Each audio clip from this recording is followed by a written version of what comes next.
ikaba itegerejwe kuzaba guhera ku itariki ya 2 kugera ku itariki ya 9 Ugushyingo. Ni mu gihe nyine ku munsi wa nyuma w'iriserukiramuco rigiye kuba ku nshuro ya 10 hazahembwa abakinnyi bitwaye neza. Hari abakinnyi rero barenga 50 batanye mu byiciro bitandukanye, aho nabinyuramo nihuta cyane nko mu cyiciro cy'abafite filime nziza zica kuri YouTube. Harimo Umuturanyi, harimo Papa Sava, harimo Bamenya, harimo Maya. Izo ni zimwe muri filime ziri guhatana muri icyo cyiciro. Hanyuma ariko kandi nk'icyiciro cy'abakinnyi beza, umukinnyi w'umugabo witwaye neza ndetse wayoboye abandi muri filime, harimo Niyitegeka Gratien, harimo Benimana Ramadan, harimo Yves Mizero. Abo ni abayoboye abandi muri za filime zica kuri YouTube. Hanyuma ariko kandi muri iki cyiciro harimo uwitwa Dr Nsabi, harimo mu by'ukuri abakinnyi benshi ba Clapton Kibonke, Ndimbati, Shafi ndetse n'abandi. Nyine ubona yuko mu by'ukuri kuri inshuro ya 10 bagiye guhemba abakinnyi benshi ba filime, by'umwihariko bakora ibishoboka byose umunsi ku munsi kugira ngo uruganda rwa sinema rutere imbere.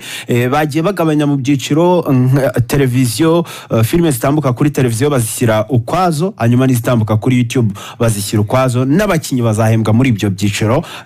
Mashariki Film Festival yatekereje ko mu by'ukuri bakwiye kujya muri izo kategori kugira ngo bahembwe neza, hatabayeho mu by'ukuri kuba hari uwabangamirwa. Hanyuma ariko kandi witwa Kevin Kade ari muri Tanzania, ni inshuro ya 2 nyuma yo kwakora indirimbo Sikosa, ikamwe mu ndirimbo zikunzwe cyane, ari kumwe na The Ben na Element L.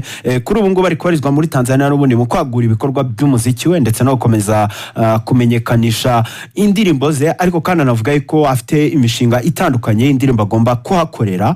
Ni Kevin Kade wahagurutse ku cyumweru hari ku munsi w'ejo yerekeza hariya muri Tanzania. Hanyuma kandi witwa Fireman n'umwe wa rapper bakomeye cyane, ati mu minsi ine gusa bucyana yandi ni album yanjye iraza kuba iri hanze. Avuga ko ari album izajya hanze ku itariki ya 25. Ni nyuma yuko Fireman afunguye imbuga zicururizwaho umuziki zose. Avuga yuko yagize mu by'ukuri igihombo gikomeye kutagira izi mbuga, ariko kandi akavuga yuko rwose vuba ubu none abantu bashobora kujyaho bakamukurikira bakumva indirimbo ze. Bruce Melody araza kwerekeza muri Canada nyuma yo gukora ibitaramo bya MTN Iwacu Muzika Festival byose, ndetse afatanyije n'abahanzi bageze kuri 6.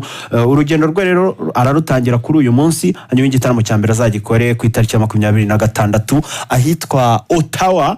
Ibitaramo azabisoza ku itariki ya 9 hariya muri Vancouver. Yavuze kandi ko ateganya kongeraho n'ibindi bitaramo mu by'ukuri ngo kubera ubusabe bwa benshi. Afrique aravuga ko album ye ari mu minsi mikeya iri imbere, ariko kandi akavuga ko indirimbo ya mbere kuri album abantu baza kuyumva mu minsi mikeya iri imbere. Ferdinand, ibindi twaza kubirambura muri showbiz. Yego, urakoze cyane Moses. Yego, ngushimire. Wakoze cyane. Nawe wakoze cyane.